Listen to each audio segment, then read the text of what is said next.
उसमें एक बड़ी वजह है कि इदारे से भी आपकी आबादी को पहचाना जाता है और हजरत मौलाना कलीमुद्दीन शमशी साहब के नाम से भी आपकी आबादी का तारुफ मजहबी जलसों में होता है और मजहबी लोगों में होता है। समात आपकी बहुत अच्छी है, मैं बहुत बार आपसे मिल चुका हूँ। मेरी ये गुजारिश है कि जो कुर्सियाँ खाली हैं अब हमको लगता है कि उसकी जरूरत नहीं है, इसलिए कि जितने लोग थे वो कुर्सियां भर चुकी हैं। अब जो कुर्सी खाली है ये कुर्सी ही मनहूस है जिसके मुकद्दर में कोई आदमी नहीं है, तो उस मनहूस को हटा दीजिए ताकि ये हो कि जो रंग है वो बरकरार रहे। इधर देख कर चेहरा खिल जाता है, दिल बिल्कुल गदगदा जाता और उस खाली कुर्सी को देख के मूड खराब हो जाता। इसलिए उसको हटाइए, उस मनहूस कलर को हटाइए, मेहरबानी कीजिए, जरा पूरी कुर्सियों को समेट दीजिए। दुरूद शरीफ पढ़िए, अल्लाहुम्मा सल्ली अला सय्यदिना व शफीअना मौलाना मुहम्मदिन बारिक वसल्लिम सल्लु अलैहि सलातन व सलामन अलैका या रसूलल्लाह सल्लल्लाहु अलैहि वसल्लम। इसमें से दो तीन नौजवान उठ के ये काम कर दीजिए, नहीं तो कहिए हम अपने से संभाल लेते हैं। हाँ, समेट दीजिए उसको। अब इस पे किसी के लिए छेके हुए हैं क्या? हटाइए इसको, हटाइए। ये सब बेबरकती, ये सब खाली कुर्सी, जो तीन कुर्सी बीच में खाली है इसको उठा लीजिए। सफ में जैसे जुमा के दिन जबरदस्ती घुस जाते हैं, उसी तरह से सारी कुर्सियों को जो जबरदस्ती सफों में शामिल है बगैर आदमी के, उन कुर्सियों को हटा दीजिए, बीच में निकाल दीजिए उसको। ओ भाई साहब, उसको निकाल दीजिए बाहर। हाँ, एक किनारे उधर रख दीजिए, अंदर और सारे पे, मगर अपनी कुर्सी छोड़ दूसरी की कुर्सी पे बैठे ये बहुत कम लोग चाहते हैं। हजरत मोहतरम, थोड़ा सा बढ़ जाइए। ये जो मोहल्ला है ये पीछे वाला, ये जो बिल्कुल नक्शा टेढ़ा हो जा रहा है, उसको जरा सीधा कर लीजिए। खाली कुर्सी को बराए मेहरबानी निकाल दीजिए बीच में से। ये किसी के लिए रख रहे हैं क्या भाई साहब? इस पे कोई बैठेगा क्या? कोई आपके पीछे वाले हटा दीजिए, वरना उससे तबाही आती है। वो बगल वाले लोग पैर फैलाएंगे, सोना शुरू करेंगे, इसलिए उसको हटाइए, उसकी कोई जरूरत नहीं है। जोरदार आवाज में तबस सारे कहिए या रसूल अल्लाह, और जोर से कहिए या रसूल अल्लाह। हज़रत मोहतरम खुतबे मसनूना के बाद कुरान मुक़द्दसा की बड़ी मशहूर व मारूफ एक आयत पाक हमने तिलावत की है। अल्लाह पाक का फरमान है, वमन युशाक़िक़िर रसूल मिन बअदि मा तबय्यन लहुल हुदा व यत्तबि गैरा सबीलिल मुमिनीन नुवल्लिही मा तवल्ला व नुस्लिही जहन्नम व सअत मसीरा। अल्लाह पाक का फरमान है कि जिसने अल्लाह के रसूल की मुखालिफत की, हिदायत के वाज़ेह हो जाने के बाद, जिसने अल्लाह के रसूल की मुखालिफत की ऐलान नबूवत के बाद, व नुवल्लिही मा तवल्ला, जो फिर गया उसे फेर देंगे, व नुस्लिही जहन्नम, और जहन्नम रसीद कर देंगे। अपने ज़हन को हाज़िर करें, रब का फरमान, जिसने अल्लाह के रसूल की मुखालफत की, हिदायत के वाज़ेह हो जाने के बाद और गैर मुमिनों के तरीके पर चला, जो फिर गया उसे फेर देंगे, व नुस्लिही जहन्नम, और जहन्नम रसीद कर देंगे, वसाअत मसीरा, क्या ही बुरी जगह पलटने की। हज़रत अल्लाह का फरमान है, जिसने अल्लाह के रसूल की मुखालफत की, कब? ऐलान नबूवत के बाद, हिदायत के वाज़ेह हो जाने के बाद यानी अल्लाह के रसूल ने जब ऐलान कर दिया कि अल्लाह एक है, वही पाक तौर पे आए हैं और मैं अल्लाह का आखिरी रसूल हूँ, नबी ने वहदानियत का भी ऐलान कर दिया और अपनी रिसालत का भी ऐलान कर दिया, दावत इस्लाम आम कर दिया। अब अगर किसी ने अल्लाह के रसूल की मुखालफत की तो कुरान में रब का फरमान है, जिसने नबी की मुखालफत की हिदायत के वाज़ेह हो जाने के बाद और गैर मोमिनों के तरीके पर चला, मतलब नबी पाक की मुखालफत करने वाला और मोमिनों के तरीके से हट कर चलने वाला, इन दोनों का ठिकाना क्या होगा? ये फिर गए तो फेर किया जाएगा और इन्हें जहन्नम में झोंक दिया जाएगा। फिर एहसास दिलाया गया, क्या ही हुई जगह पलटने। खूब गौर से मेरी बात को समझिए। अल्लाह के नबी ने ऐलान नबूवत कितने साल इस बक्से से दिक्कत हो रही, इसकी आवाज से कुछ दिक्कत हो रही है, अगर दिक्कत हो रही तो बोलिए, इसको हम बंद करवा सकते हैं। इसको जरा इसको बंद ये वाले तार छोड़ा दीजिए, वहीं से कुछ मत कीजिएगा, यहाँ से तार छोड़ा दीजिए, नहीं घुमाइए मत, उसका तारे छोड़ा दीजिए, वो पीछे है बक्सा, उससे काम चल जाएगा। आपको बात समझ में आनी चाहिए। हल्ला करने के लिए रात भर का जलसा होता है, इस महफिल में बात बांधी जाती है। दुरूद शरीफ पढ़िए, अल्लाहुम्मा सल्ली अला सय्यिदना व शफीअना मौलाना मुहम्मदिन मालिक वसल्लम सल्लु अलैहि सलातु व सलाम अलैका या रसूलल्लाह सल्लल्लाहु तआला अलैहि वसल्लम। हज़रात मोहतरम, अगर माइक को लेकर कुछ दिक्कत महसूस हो तो आप कुछ सेटिंग अगर मजीद करानी हो तो आप करा सकते हैं, मगर घुटन के साथ बाजा की वजह से महफिल में मत बैठिए, वरना होता है कि बाजा की वजह से लोग बहुत तकलीफ में रहते हैं और बाद में कहते हैं कि सब कुछ ठीक हुआ मगर बाजा ठीक नहीं बज रहा था। तो इनके लिए भी परेशानी का बास बनेगा और हम लोगों के लिए भी जब बात कही जाए और समझ में ना आए तो फिर कहने में मजा कहाँ आएगा। जोरदार आवाज में एक मर्तबा सारे लोग कह दीजिए या रसूल अल्लाह, और जोर से कहिए या रसूल अल्लाह। आप बताएं कि अल्लाह के प्यारे नबी सल्लल्लाहु अलैहि वसल्लम ने ऐलान नबूवत कब फरमाया? आपकी उम्र कितनी थी उस वक्त? 35 बरस या 45 बरस?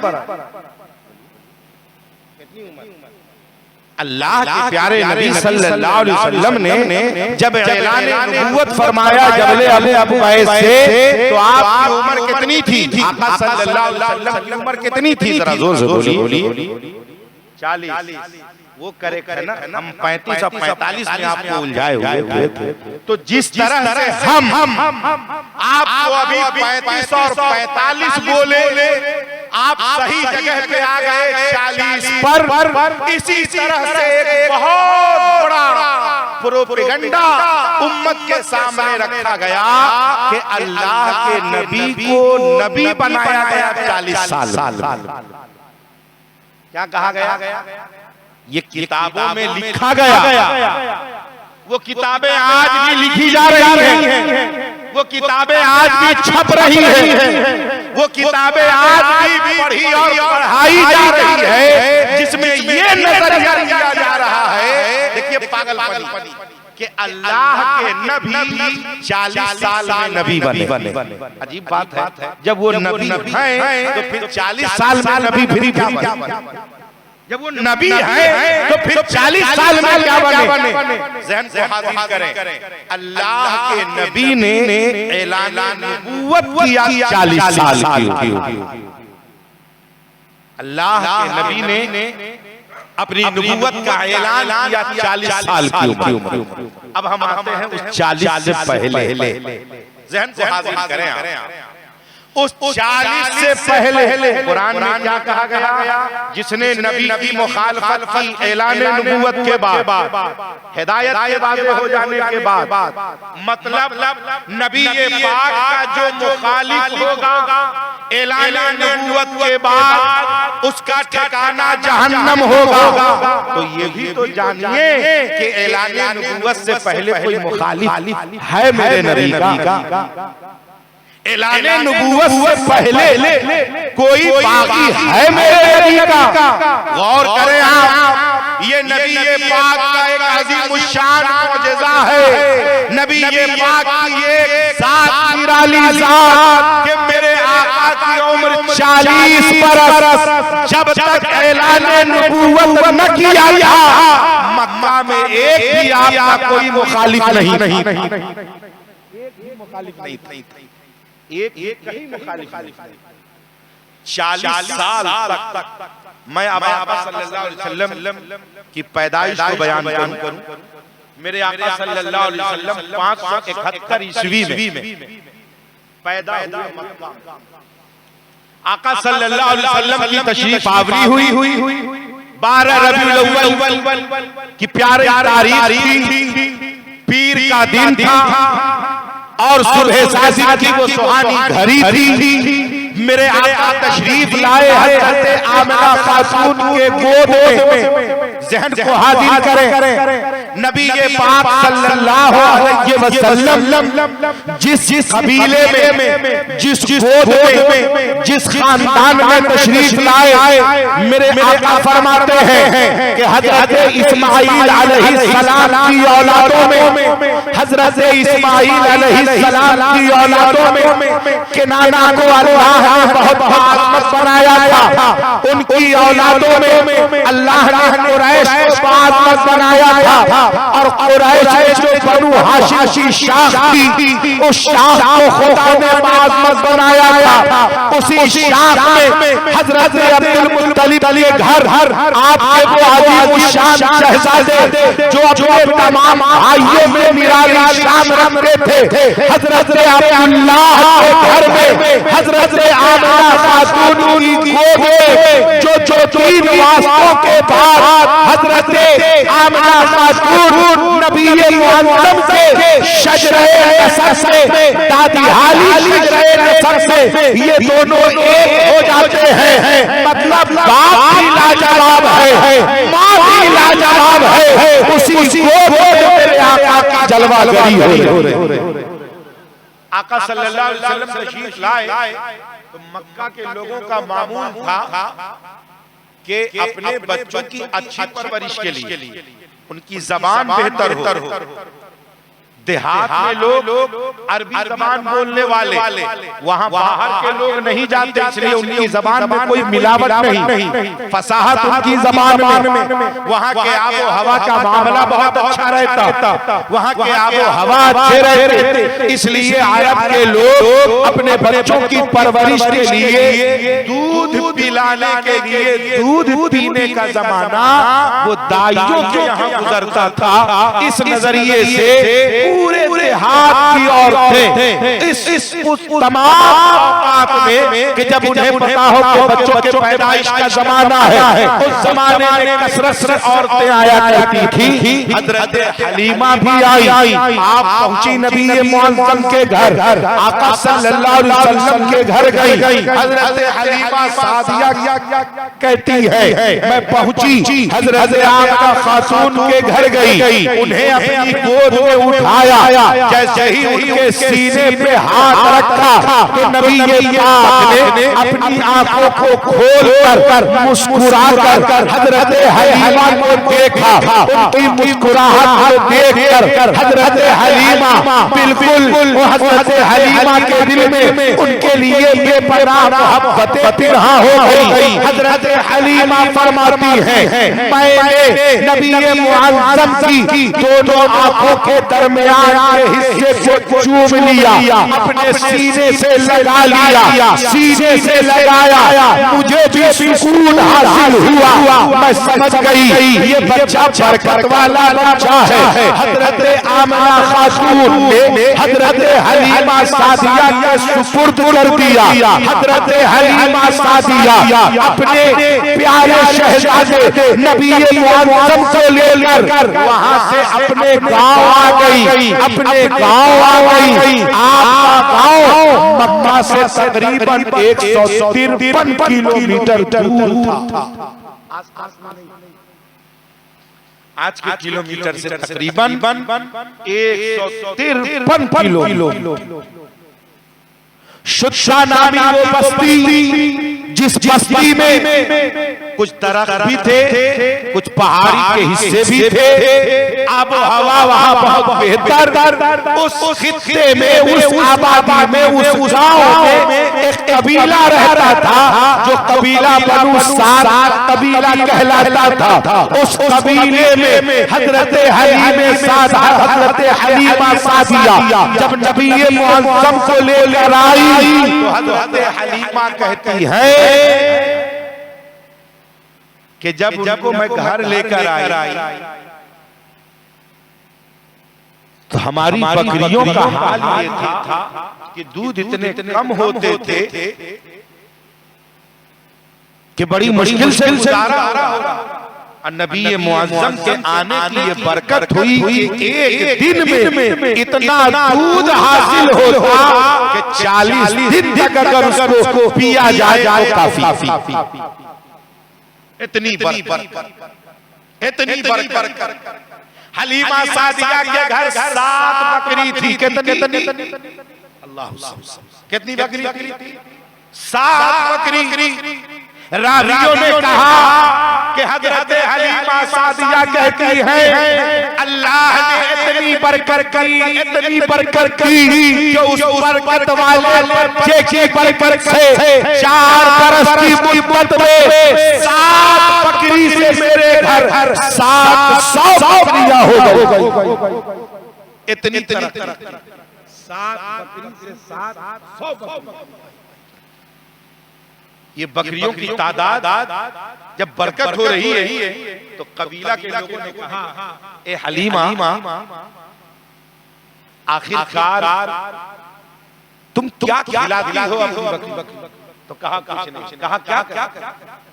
कहा मैं कुछ मैं तो सिर्फ उस बरकत वाले बच्चे के पैर को धुल कर बकरियों को पिला देते।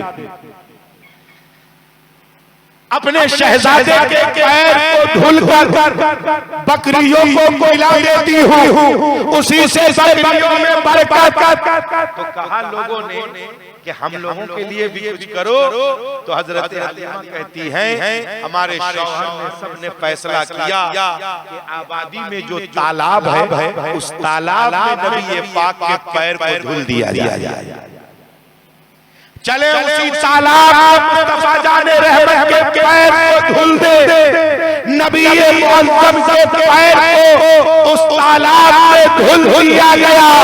इतनी बरकत के कबीले के तमाम लोगों ने अपनी बकरियों को उसी तालाब का पानी पिलाना शुरू किया, खुद भी पीना शुरू किया। हर घर में बरकत आ गई, हर तरफ बरकत ही बरकत आ गई। नतीजा ये निकला उस कबीले के तमाम लोग जब ये मुअज़्ज़म ने ऐलान नबूवत किया तो पूरा कबीला मुसलमान हो गया, कलमा पढ़ा। इन लोगों ने तो देखा इनको जरूरत बहुत ज्यादा समझाने की नहीं। मेरे आका की उम्र हुई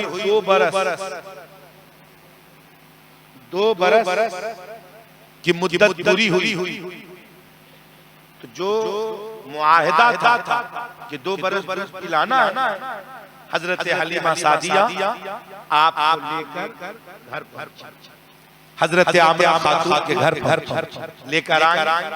उदास थी, कोई बहाना मिल जाता, कोई रास्ता निकल जाता, कि इनका रहना सहना हमारे यहाँ और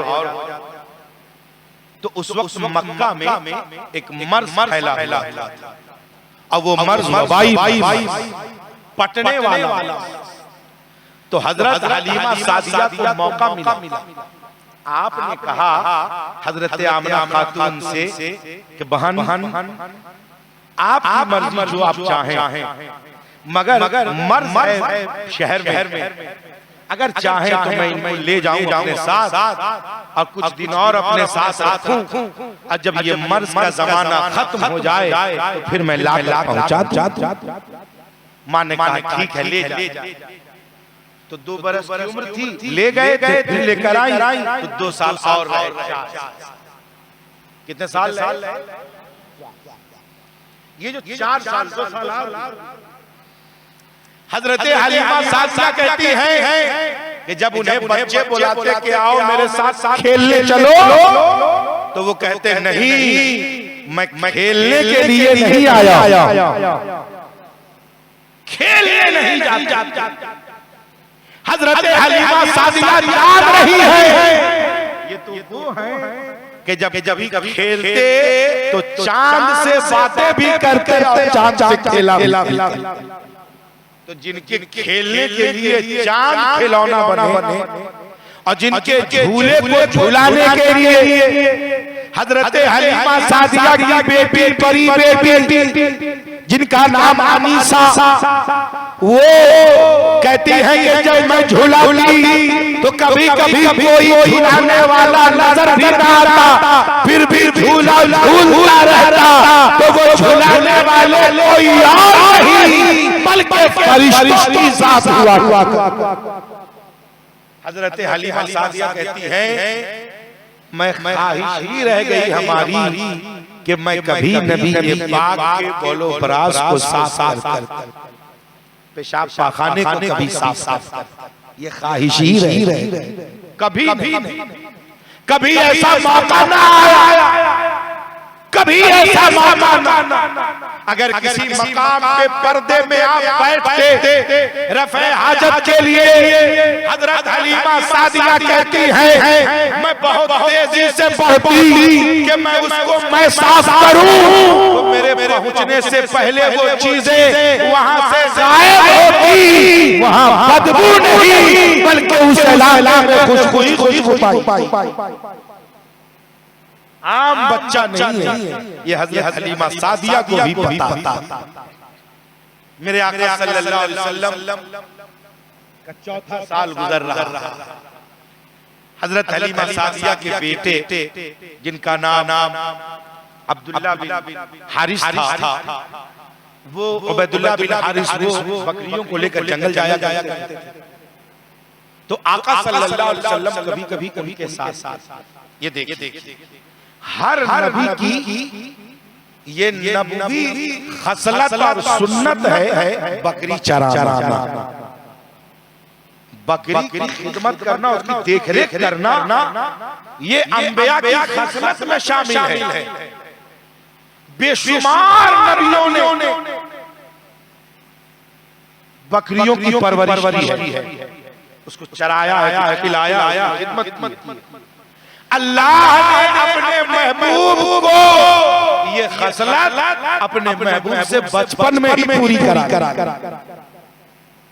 और नबी होकर ये काम किए, तो मेरे नबी जो लोग कहते हैं 40 साल में नबी बने, तो उनके कहने के मुताबिक अभी तो नबी बने नहीं हैं। फिर ये बगैर नबूवत के ये काम किया है। माज़अल्लाह सुम्मा माज़अल्लाह, मेरे नबी पैदा हुए जब भी अल्लाह के नबी को हाजिर करें। 4 साल की उम्र है। हजरत हलीमा सादिया के बेटा कहते हैं अम्मी जान, मैं जब साथ जाता हूं उनके, तो जिस इलाके में बकरी लेकर जाता हूं उस इलाके में हरियाली नहीं रहती, मगर भाईजान कहते हैं कि मैं जिधर जाता हूं उधर हरियाली ही हरियाली आ रहती नहीं है हरियाली, मगर ये जिधर जाता है उधर हरियाली आती है। और हमें पता है जब धूप तेज हो तो हम लोगों को धूप नहीं लगती। कहा वो कैसे? कहा हजरत मोहम्मद सल्लल्लाहु अलैहि वसल्लम के ऊपर बादल का टुकड़ा आ जाता था। बादल का टुकड़ा ऐसा छा जाता है कि नीचे धूप नहीं लगती। जैसे दिन में कभी कभी अगर बादल का टुकड़ा आ जाए तो सूरज के रहते हुए भी धूप की गर्मी लगती। तो बेटा कहता है अम्मी जान अगर चले जाएं और जब ये धूल रेत से गुजरते हैं रेत से तो अम्मी पता है जब ये रेत से गुजरते हैं तो इनके पैर के निशान रेत पे पड़ते नहीं। ये मेरे नबी के तलवे का मोजज़ा।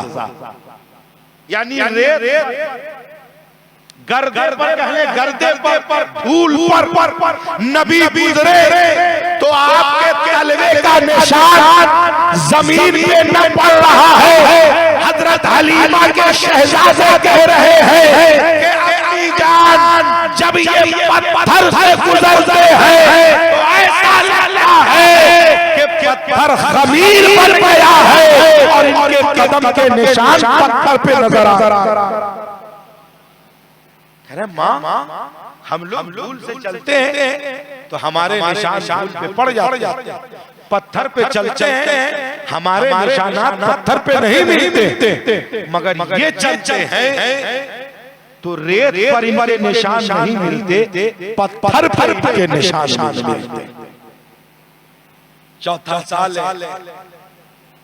साथ में थे, अचानक आकर घबरा कर कहा अम्मी जान जल्दी चले भाई जान हो गया मोहम्मद अरबी सल्लल्लाहु अलैहि वसल्लम परेशानी में। कहा क्या हुआ बेटा जल्दी चले। आए लेकर तो देखा कि आका सल्लल्लाहु अलैहि वसल्लम तशरीफ फरमा है, बदन में कुछ कपकपी है, लर्जा है। हजरत हलीमा सादिया ने चादर उठाया और बड़े प्यार से गोद में संभाला। कहा बताएं क्या?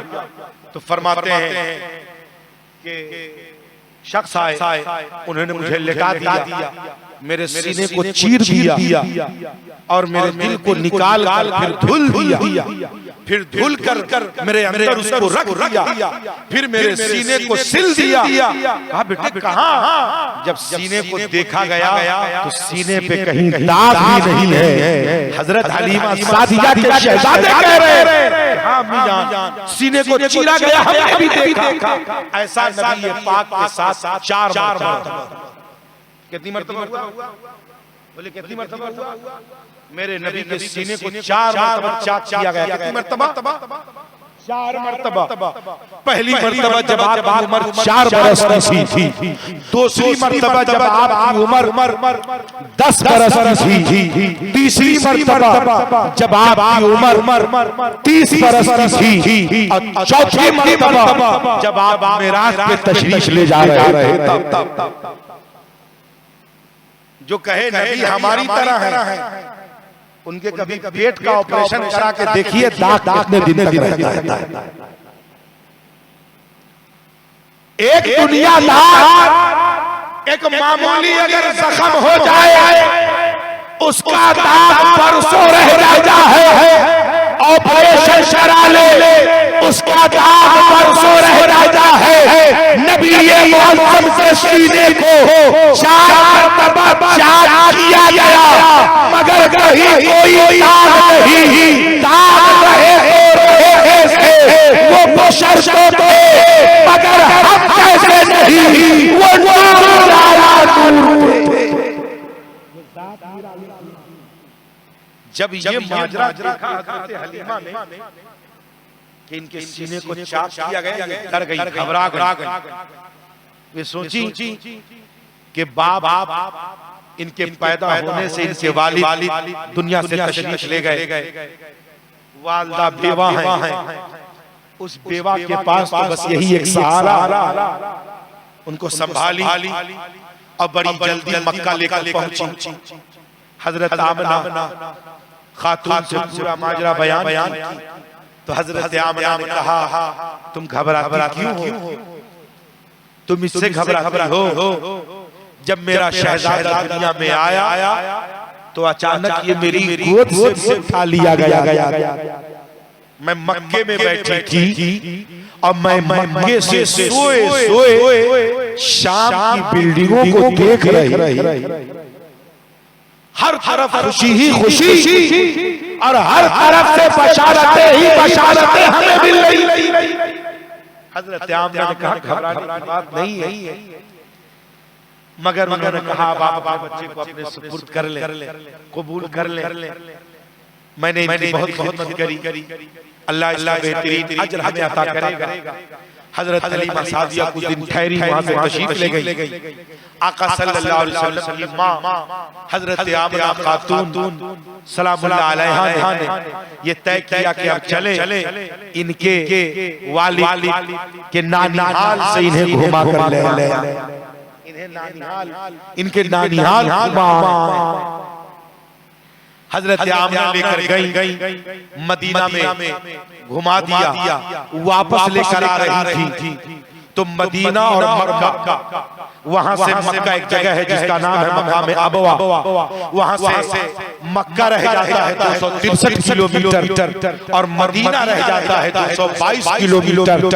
इन दोनों के दरमियान में एक बस्ती थी, उसका नाम अबवा था। वो समंदर के इलाके की बस्ती थी।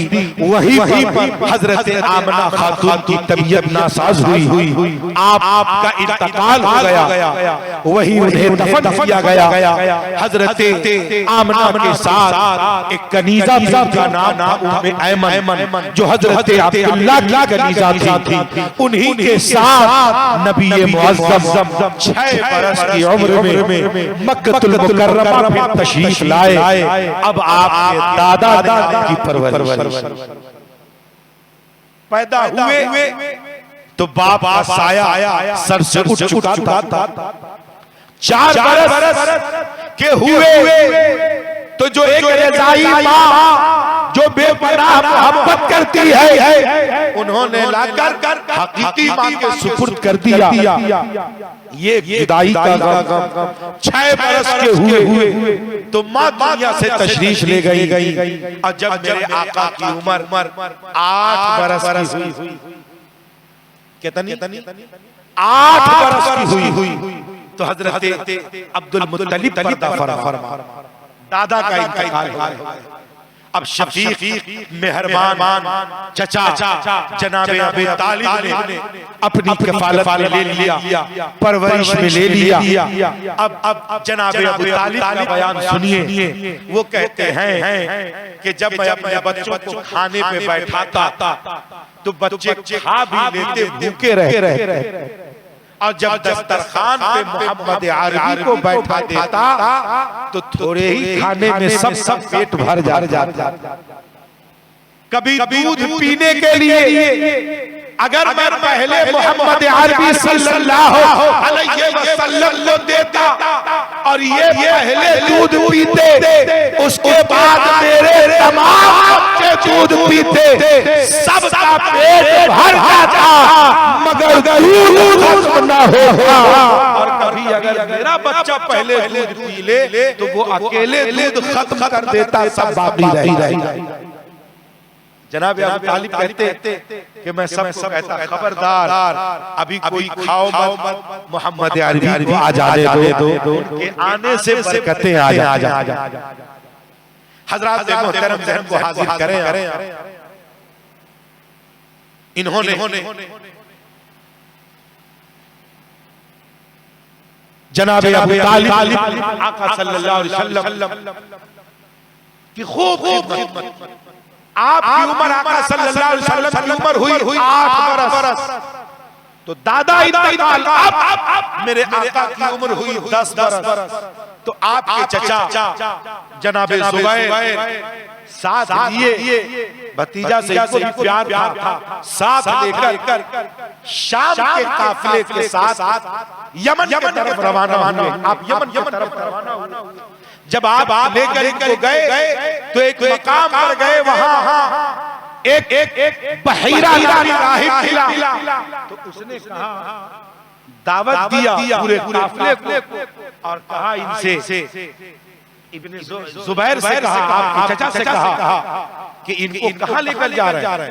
कहा तिजारत के काफिले। कहा नहीं, इनकी जितनी खसलतें हैं इससे जाहिर है कि ये अल्लाह का आखिरी नबी है, ये रहमतुल लिल आलमीन है।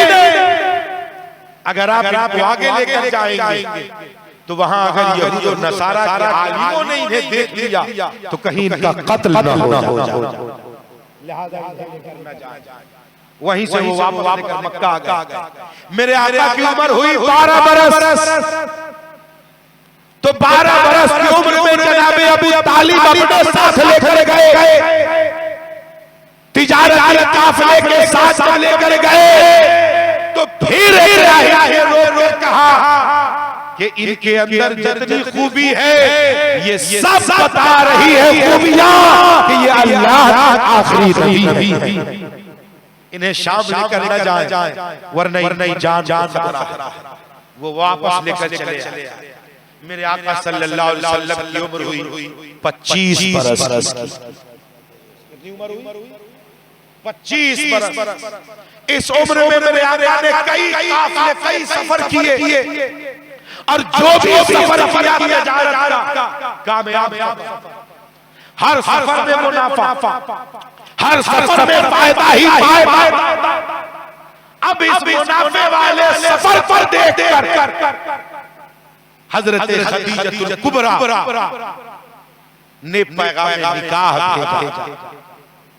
मेरे आका सल्लल्लाहु अलैहि वसल्लम ने इस पैगाम निकाह को अपने चचा के सामने पेश किया कि क्या किया जाए। तो चचा ने इस निकाह, इस पैगाम को कबूल कर लिया। 25 बरस की उम्र, 40 बरस की बेवा। मेरे आका से पहले हजरत खदीजतुल कुबरा के 4 शौहर उनकी जिंदगी से अलग होते। कितने शौहर? बेवा है।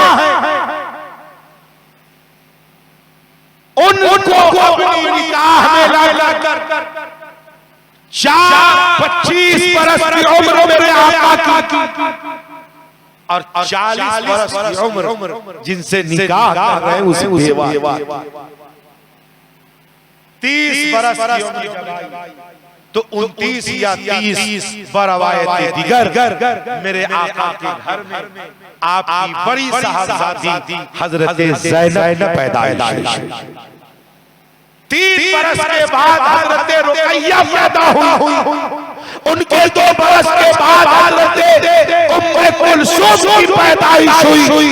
फिर उनके 1 बरस के बाद हजरत खातून जन्नत फातिमातुल ज़हरा की पैदाइश हुई।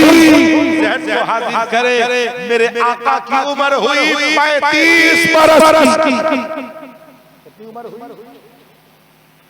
तो मक्का में एक बड़ा जबरदस्त सैलाब आया बारिश की वजह से। उसमें खाना काबा की दीवारें कमजोर हो गई और खाना काबा के दीवार में जो हजर अस्वद लगा हुआ था उस कमजोर होने की वजह से वो पत्थर जमीन पे आके गिर गए। अब कुरैश के लोगों ने उस खाना काबा को बनाना शुरू किया। जब बनाना शुरू किया तो बनाते बनाते पत्थर डालते जब लोग यहाँ तक पहुंचे जहाँ अस्वद है तब मामला आया कि हजरे अस्वद को कौन रखे, क्योंकि ये तो एक ही पत्थर है और ये वो बरकत वाला पत्थर है जिसे हजरत आदम अलैहिस्सलाम जन्नत से अपने साथ लेकर आए। इसे खाना काबा में नस्ब करे कौन? कुरैश के सरदारों में आपस में भिड़ंत हो गई, झगड़ा हो गया। हम करेंगे। तो उसी में एक बूढ़े शख्स ने फैसला किया, लड़ो मत, आज सब घर चलो और कल सुबह खाना काबा के पास जो सबसे पहले आएगा वही फैसला करेगा और उसके फैसले को सब कबूल कर ले। लोगों ने उस बूढ़े की तजवीज को मान लिया। लोग चले गए। अगले दिन लोग पहुंचे तो देखा पहुंचने वाले लोग जब पहुंच रहे हैं तो जो आ रहा देख रहा है कि वहां नबी पाक मौजूद है। जो आ रहा देख रहा वहां नबी पाक मौजूद है। उस बूढ़े मियां ने जब देखा तो कहा अब तो फैसला बेहतर ही होगा, क्योंकि मोहम्मद अरबी बसासे खुद मौजूद है। लोगों को यकीन हो गया कि ये अमीनो सादिक हैं, दयानदार हैं। इनके फैसले को अब तक किसी ने नहीं काटा था, अब क्यों काटेगा? लोगों ने कहा ठीक, ये जो फैसला करेंगे हम लोग मान लेंगे। तो नबी मुअज़्ज़म सल्लल्लाहु अलैहि वसल्लम ने कहा कि सरदाराने कुरैश, पहले तुम लोग ये तय करो कि हमारे फैसले को सब मानोगे? कहा कि पहले हर कबीला अपनी तरफ से एक सरदार पेश करे। हर कबीला अपनी तरफ से एक सरदार पेश करे। तो हर कबीले वालों ने कहा ये मेरा सरदार, ये मेरा सरदार, ये मेरा सरदार। ये देखिए हर कबीले के सरदार का सरदार ये दो आलम को मुंह मारा। मेरे नबी है ना, सब सरदार कहा आ गए सब सरदार। कहा मेरा फैसला आप मानोगे? कहा हाँ। कहा आपका फैसला आपकी पूरी आपके कबीले के पूरे लोग मानेंगे? कहा बिल्कुल। सब लोगों ने हाँ कर दिया। नबी ये पाक ने अपने चादर और कहा चादर बिछा दिया और उस चादर पर हजरे अस्वद को उठा और कहा कबीले के तमाम सरदारों से कि सब मिलकर चादर को उठाइए। सब मिलके चादर को उठाइए। सब मिलके चादर उठाए। जब उठाकर ऊंचा किया, हजरे अस्वद को जहां लगाना है वहां सब मिलकर लाए। लगाना था वहां मेरे नबी ने उस पत्थर को नसब कर इस तरह से फैसला करके कुरैश को आपस में लड़ने से बचा लिया। खाने काबा की तामीर मुकम्मल हो गई। मेरे आका की उम्र अब हुई 40 बरस। 40 बरस। जरा गौर करें आप, ये वो मौका है जहां 35 बरस की उम्र में हर सरदार कह रहा है कि जो ये कहेंगे हम मानेंगे। हर सरदार कह रहा है जो ये कहेंगे हम मानेंगे और सब मानना भी। मतलब मक्के वालों को नबी ये पाक से जाती कोई दुश्मनी नहीं। अगर जाती दुश्मनी होती, नबी से अगर जाती दुश्मनी होती तो उसमें से एक भी तो कहता कि हम आपकी बात माने, क्योंकि उसमें उम्र दराज लोग थे। मेरे आका की उम्र उनके मुकाबले में कम। जब आपकी उम्र हुई 40 बरस, अल्लाह का हुक्म हुआ ऐलान नबूवत कीजिए, लोगों को दावत दीजिए। मेरे आका ने जब ऐलान नबूवत किया, जबले अवैस के पास सबको बुला लिया। काहे वालों, अगर मैं आपसे कहूं कि पहाड़ की इस जानिब एक काफिला है जो अहले मक्का को लूटना चाहता है, क्या मेरी बात मानेंगे? तो लोगों ने कहा हाँ मान लेंगे। कहा देखा है इस काफिले को? कहा बगैर देखे मानेंगे। तो मेरे नबी ने कहा जब मेरे कहने पर बगैर देखे तुम इस काफिले को मान सकते हो, तुम मेरे कहने पे ये मान लो कि अल्लाह एक है, वही इबादत के लायक। ये कहा मुखालफत शुरू हो गई। जैसे ही कहा अल्लाह एक है, पाक और भी आए भाई। जैसे ही कहा ये जो सुबह का खुदा अलग, शाम का खुदा अलग, पानी का खुदा अलग, हवा का खुदा अलग, चांद का खुदा अलग, सूरज का खुदा अलग, जमीन का खुदा अलग, आसमान का खुदा अलग। हद तो ये था बेटे का अलग खुदा, बाप का अलग खुदा, दादा का अलग खुदा, पोते का अलग खुदा। हद ये था कि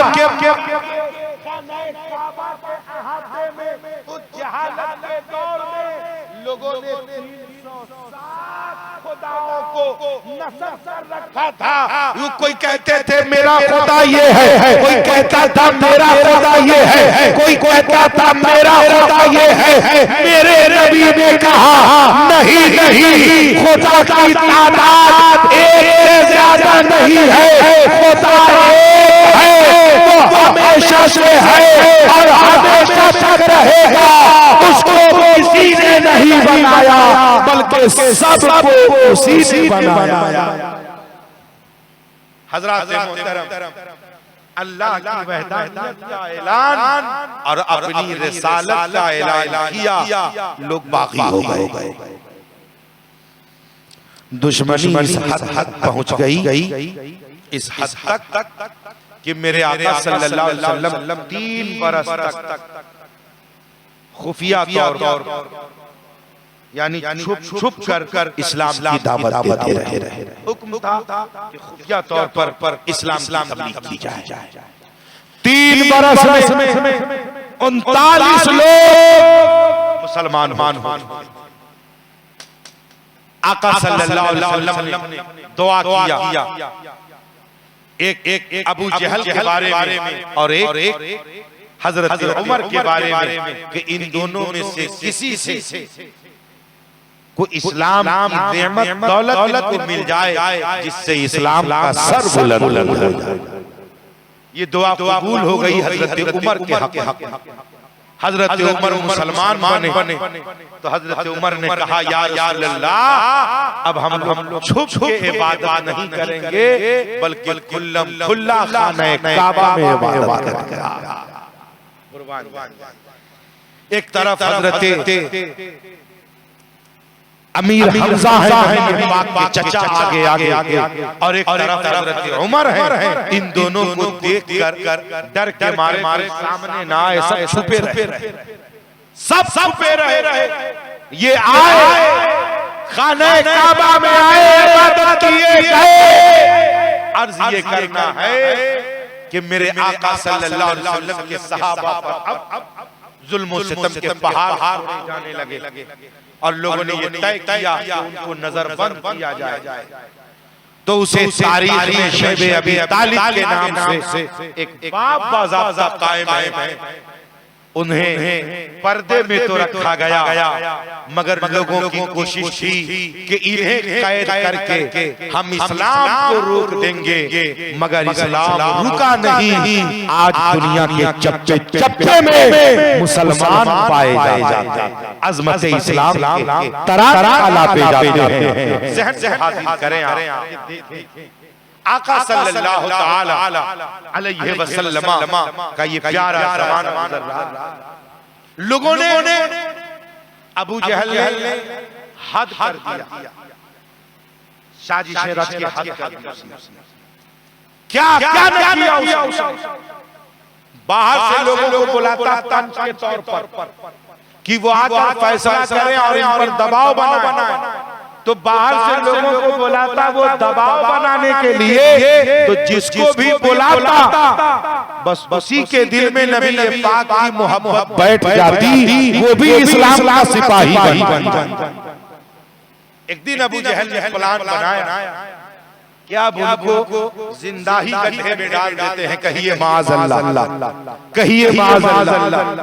एक गड्ढा सड़क पर जिस रास्ते से मेरे आका गुजरते थे, उस रास्ते पर गड्ढा खोदा बहुत गहरा, उस पे लगी हल्की हल्की फिर उस पे घास रख दिया ताजा ताजा और कहा कि वो इस रास्ते से गुजरेंगे और उस गड्ढे के दोनों तरफ छुपाकर बहुत सारा पत्थर रख दिया और उसके पास मजदूरों को बैठा दिया कि जैसे ही वो इस रास्ते से गुजरेंगे इस गड्ढे में वो गिरेंगे, बस तुम लोग दौड़ कर आना और गड्ढे के ऊपर से पत्थर डालना शुरू कर देना। वो इसी गड्ढे के अंदर रह जाएंगे। माज़अल्लाह सुम्मा माज़अल्लाह, लोगों ने प्लान बना लिया, गड्ढा तैयार है, पत्थर रखा हुआ है, सब्जा रखा हुआ है। मेरे नबी अपने असहाब के साथ आए,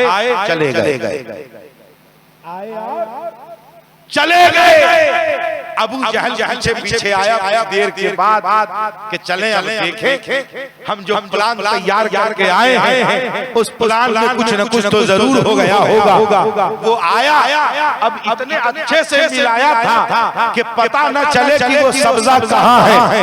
बहुत मेंटेन किया था। नतीजा ये निकला कि उस गड्ढे में अबू जहल खुद गिर गए। जैसे ही गड्ढे में गिरा तो मजदूरों को उसने बता रखा था कि जैसे ही गड्ढे का मुंह खुले बस तुम लोग पत्थर डालना शुरू कर देना। अंदर से आवाज देने वाला चाहे जो आवाज दे, आवाज को सुनना मत, पत्थर डालते रहना। ये तो अपने चेलों को कह रहा था। जैसे ही गड्ढे में गिरा, गड्ढे का मुंह खुला, बस लोग दौड़े आए, पत्थर डालने लगे। तो ये चिल्लाता गावे मैं तेरा सरदार हूँ, पत्थर मत डालो। ये चिल्लाने लगा मैं अबू जहल हूँ, पत्थर मत डालो। किसी ने सुना कि ये आवाज तो उसकी है, जाकर झांक कर देखा, जब तक कई पत्थरों की मार तो उसको पड़ी थी। तो कहा सेठ गिर गए?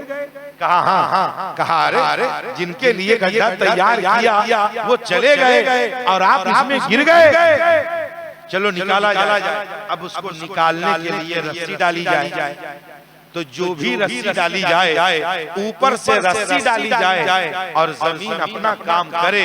वो ऊपर से रस्सी डाली जाए और जमीन उसको और नीचे ले जाए। वो और नीचे जाए। जितनी रस्सी डाली जाए रस्सी कम पड़ जाए। अब अंदर से अबू जहल कह रहा है तुम लोग थक जाओगे, निकाल ना पाओगे, जाओ तलाशो मोहम्मद अरबी कहाँ। बौरा के पूरी दुनिया में लोग मस्जिद घूमते हैं, कहा जाओ तलाशो मोहम्मद अरबी कहाँ है। लोग गए तलाशते कहा कि चलिए। क्या कहा अबू जहल गड्ढे में गिरा है, आपकी मदद चाहता। वो रहमतुल लिल आलमीन है ना। मेरे आका तशरीफ लाए। कहा कहा डालो रस्सी। तो कहा रस्सी छोटी पड़ जाती है। कहा डालो। तो जो सबसे छोटी रस्सी थी वही डाली गई, उसी से निकल गया। इतना मजबूत था कि निकला बदन हाथ झाड़ा और चल दिया। वो तो चला गया मगर जो मजदूर था उसके दिल में नबी की मोहब्बत बैठ गई कि जिनको मारने के लिए इतनी साजिशें रची जा रही है वो इतने करीब है कि आए हैं करम मारते हैं और कैसे निकाल देते हैं। उनके भी दिल में मेरे नबी की मोहब्बत बैठ। हजरत मोहतरम नतीजा ये निकला कि लोगों ने जितना कोशिश किया कि आका सल्लल्लाहु अलैहि वसल्लम को हम खत्म कर दें, लोगों की कोशिशें नाकाम हो गई और मेरे आका का परचम बुलंदो बाला। मैं आखिरी बात अर्ज करूं और उसके बाद अपनी गुफ्तगू को खत्म के कगार पर लाऊं। जोरदार आवाज में एक मर्तबा कह दीजिए या रसूल अल्लाह, और जोर से कहिए या रसूल अल्लाह। ज़हन को हाजिर करें।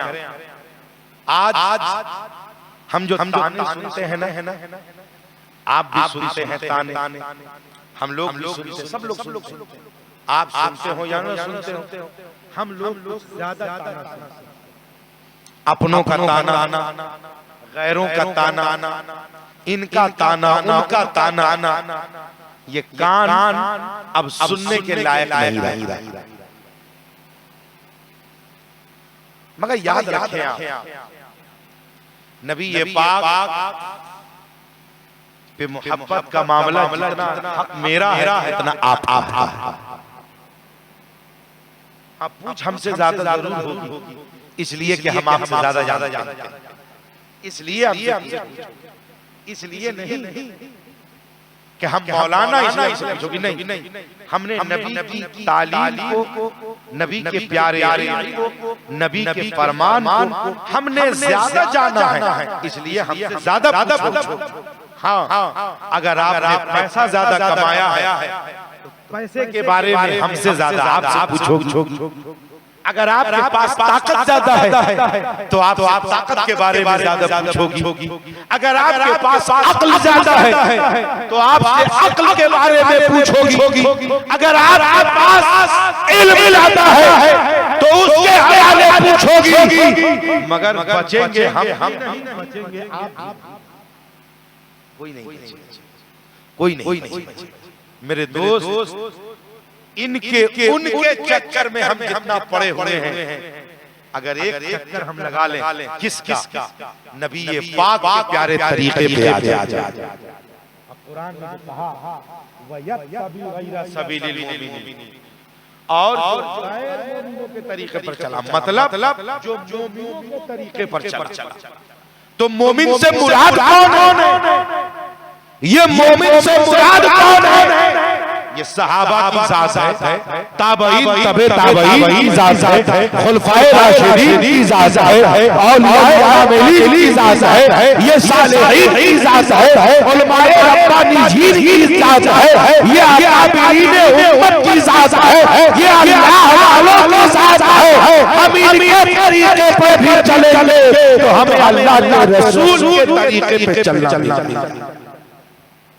मगर जरा गौर करें, एक मुसलमान नबी की आमद की खुशी में, जश्न ईद मिलाद नबी में झंडे लगाता है, महफिलें सजाता है, शेरनियां बांटता है, और एक मुसलमान कहता है ये सब फजूल खर्ची है, ये सब नाजायज है, ये सब शिर्क है, ये सब बिदअत है। जरा बताएं हम नबी के पास कौन सा चेहरा लेकर जाए? क्या ले?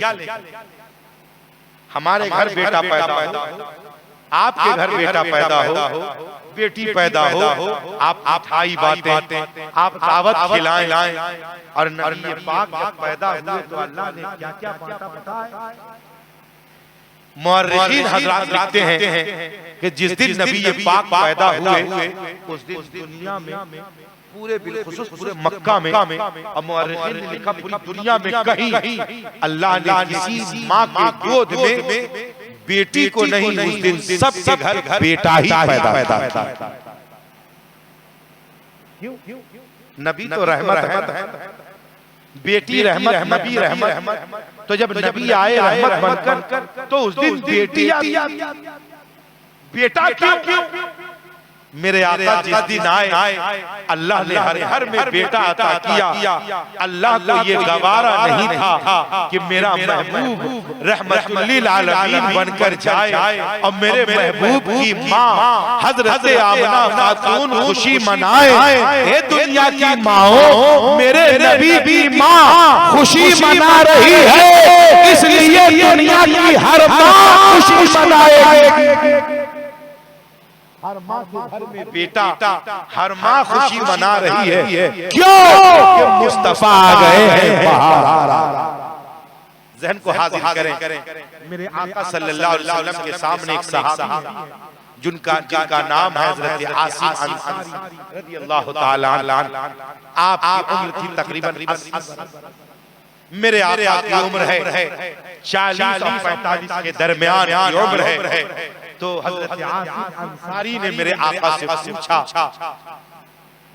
आका सल्लल्लाहु अलैहि वसल्लम ने उनसे पूछा क्या आप बड़े हो या मैं बड़ा? 80 बरस कि बूढ़े से मेरे आका ने पूछा, आपकी उम्र 40-45 के दरमियान में, अब पूछा कि आप बड़े हो या मैं बड़ा हूं? तो सहाबी का जवाब सुनिए। सहाबी रसूल कहते हैं, या रसूल अल्लाह, बड़े तो आप हैं, पैदा मैं पहले हो गया। ये किसका जवाब है? ये सहाबी रसूल का जवाब है कि बड़े आप हैं मेरे आका, पैदा मैं पहले हो गया हूं। तो मेरे आका ने फरमाया, अच्छा बताओ मक्का में पहले कौन आया? कहा पैदाइश के मामले में मक्का में पैदाइश मेरी पहले हुई है, मगर बड़े तो आप ही। मेरे आका ने पूछा कि मक्का के हालात बताओ। तो हजरत आसिम अंसारी कहते हैं, या रसूल अल्लाह, अगर इजाजत हो तो मैं एक सवाल करूं। कहा करो। कहा मैं बहुत दिन से चाहता था आपसे ये सवाल करना, मगर हिम्मत न पड़ती थी। आज आपने जो सवाल पूछा है, उस सवाल का मैं जवाब दूं, उसी जवाब में मेरा सवाल कायम हो जाए। कहा बताओ क्या है? कहा आपने मुझसे पूछा कि मेरे आने से पहले मक्का का हाल क्या था? मैं बताऊं आका? मुझसे सुन लीजिए, मैं भी तो मक्के में था। आपके आने से पहले मेरे घर में 5 बेटी पैदा हुई। मक्का का माहौल था, गरीब लोग बेटी को इसलिए दफन करते थे कि शादी का खर्चा कहां से लाएं। जमींदार लोग अपनी बेटी को इसलिए दफन करते थे कि ये बेटी दूसरे के घर जाएगी और दूसरे घर का लड़का हमारे यहाँ से हमारी जायदाद से हक लेकर जाएगा, इसलिए अपनी जायदाद से अपनी जायदाद से हक किसी दूसरे खानदान में दें, इसलिए न बेटी रहे नहीं मामला बने। कुछ लोग इसलिए बेटी को मार देते थे, कुछ लोग बेटी को इज्जत अपनी इज्जत की कमी समझकर मार देते थे। सब लोग अपनी बेटी को मार देते थे, उसमें एक मैं भी था। मेरी बेटी पैदा होती मैं फौरन उसको माँ के गोद में बहुत देर खेलने भी नहीं देता था। मैं उसे ले जाकर उस मैदान में जाकर दफन करता था जहाँ मक्का के लोग अपनी बेटियों को दफन करते थे। हुज्जाज किराम से पूछे तो ये बताएंगे कि वो मैदान आज भी मौजूद है। वो अलग बात है, उसको बाउंड्री वॉल कर दिया गया, वो इलाका आज भी मौजूद है। मेरे आका सल्लल्लाहु अलैहि वसल्लम के सामने आसिम अंसारी कह रहे हैं, मेरी पहली बेटी मैंने उसे दफन किया। इस तरह से एक के बाद एक 5 बेटी पैदा हुई। मैंने पांचों को दफन कर दिया। मेरे घर अब 6ठी बेटी पैदा हुई। मैं तिजारत के सिलसिले में मक्के के बाहर निकल चुका था। मेरी बीवी हमल थी। मुझे सफर के सिलसिले में बाहर निकलना पड़ा। मैं सफर के सिलसिले में बाहर निकल गया। मेरी गैर मौजूदगी में मेरी वो बच्ची पैदा हो गई और मैं बाहर ही रहा। एक अरसे दराज के बाद जब मैं घर आया तो मैं सोचा कि पता नहीं बेटा पैदा है या बेटी। मैं घर पहुंचा, दरवाजे पे दस्तक दी। मेरी बीवी आई दौड़ी देखी मुझे, तो मैंने उससे पहला सवाल किया कि इस बार जो तुझे बच्चा हुआ, बताओ वो बेटा है या बेटी। मेरे सवाल को सुनकर वो रोने, मैं समझ गई कि फिर बेटी पैदा हो गई। मैं समझ गया कि फिर बेटी पैदा हो गई। मैं समझ गया कि फिर बेटी पैदा हो गई।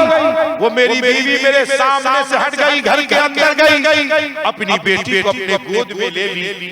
मेरे बाहर रहने की वजह से वो बड़ी हो चुकी थी, वो चलने फिरने के काबिल हो चुकी थी, वो कुछ बोलने के लायक हो चुकी थी। वो अपनी बेटी को खिलाने लगी, कभी उसके हाथ, कभी चेहरे, कभी रुखसार को चूमने लगी। मैं सामान को रखकर एक जमीन खोदने वाला फड़वा लिया, एक रस्सी ली और उसके करीब गया।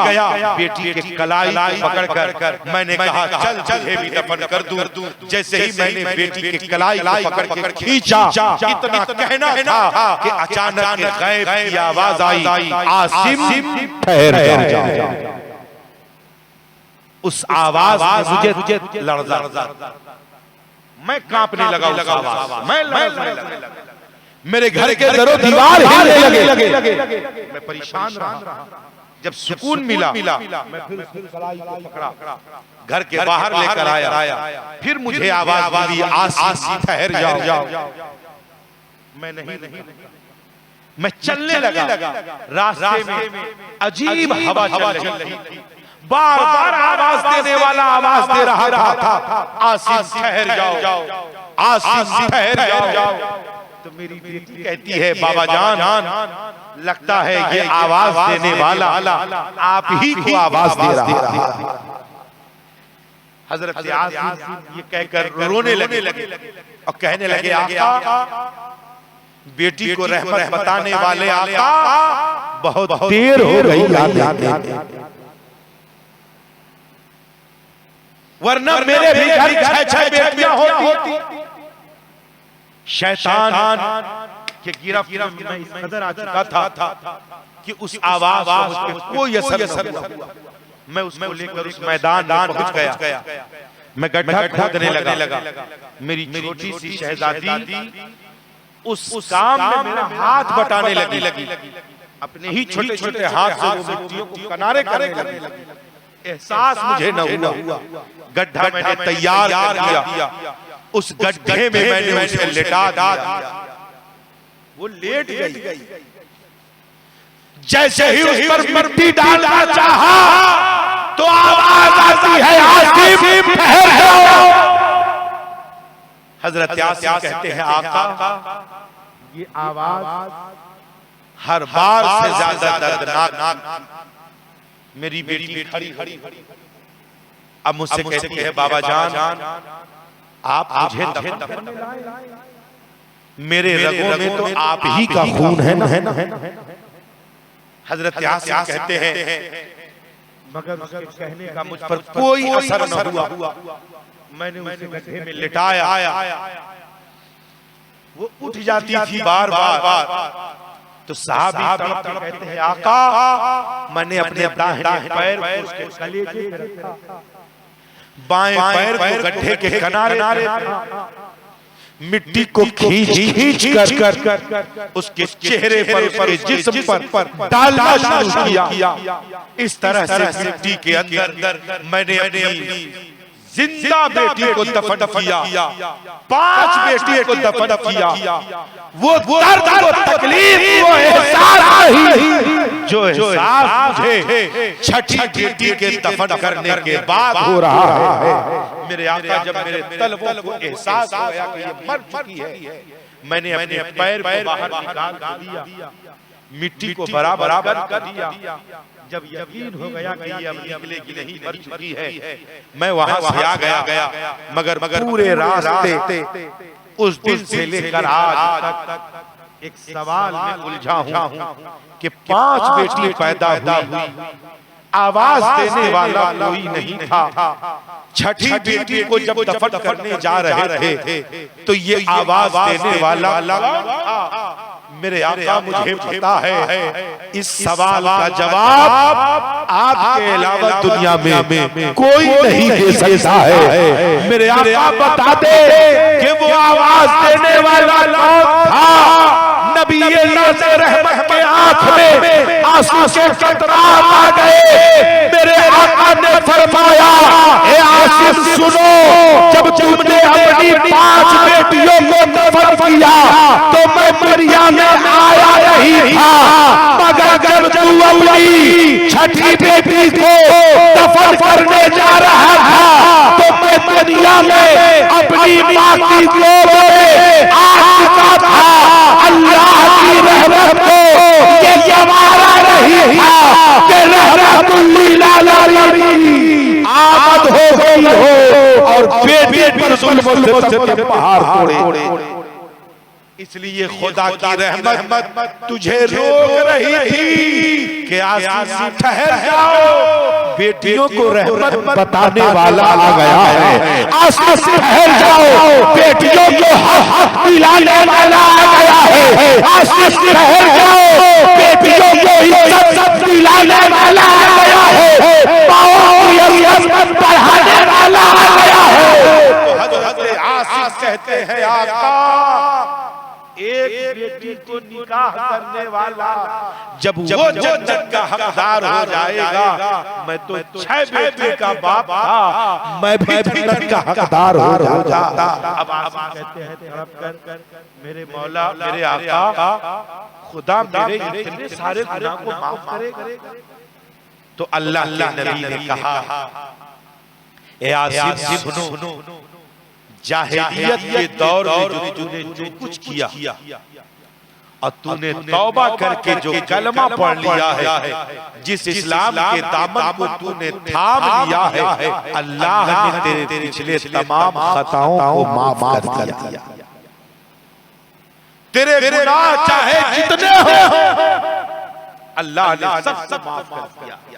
अर्ज ये करना है कि मेरे आका सल्लल्लाहु अलैहि वसल्लम ने कह दिया कि खुदा ने तेरे गुनाहों को माफ कर दिया।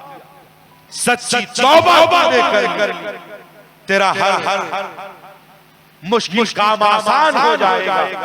मैं गुजारिश करूंगा मेरे दोस्त, आज हम किस मोड़ पे खड़े हैं, हम मोड़ पे आके खड़े हैं, हम खुद फैसला करें।